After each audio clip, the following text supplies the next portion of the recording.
So for me, I would like if you can go back to the formula of, I believe it was time times space equals matter. If you can go over that concept again. Okay, sure, I can. So this formula, time times space equals matter, is built on the idea and understanding that time, space, and matter is what constitutes the very essence of our existence. Reality can be summarized into time, space, and matter. So if you want to affect reality in any way, you need to master time, space, and matter. Time is time, what God has given us to really, I see more people joining. Time is the boundary of duration. So when you think of God, right? God is outside of time, space, and matter. So God has no beginning, no end, right? But for us to really understand reality, God gave us boundary to say, what time is it right now? 7:20 p.m. Pacific Standard Time. Then he gives signs, evening and morning and all that. But time is like the only thing we have. Like time is all you got. Time is all you have. Space is where God has put you to be. This could include geographical location. So I believe everybody on the call is in Canada.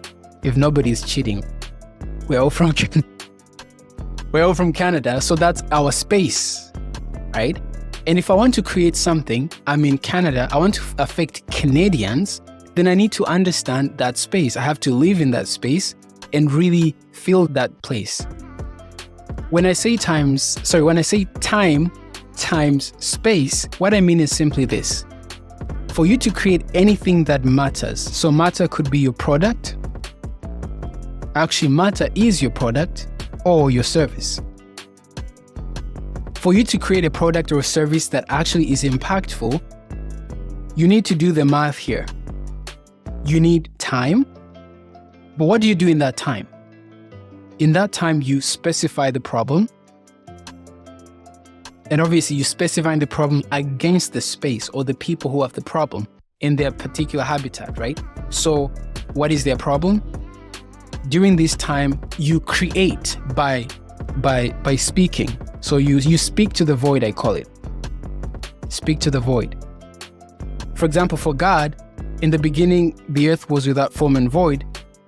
And it says, and God said, let there be light.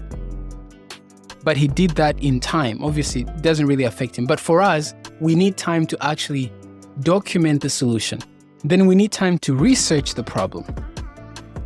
As the Spirit of God did, it says that the Spirit of God moved over the face of the waters.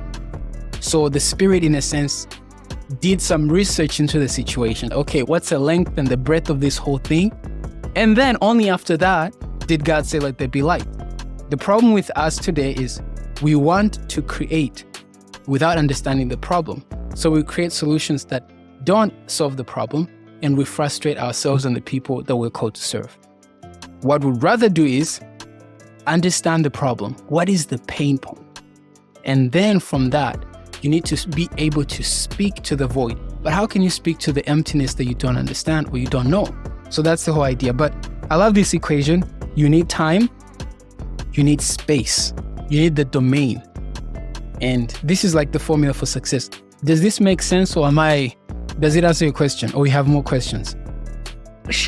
Yeah, it's making sense. And you have no more questions? No. All right, perfect.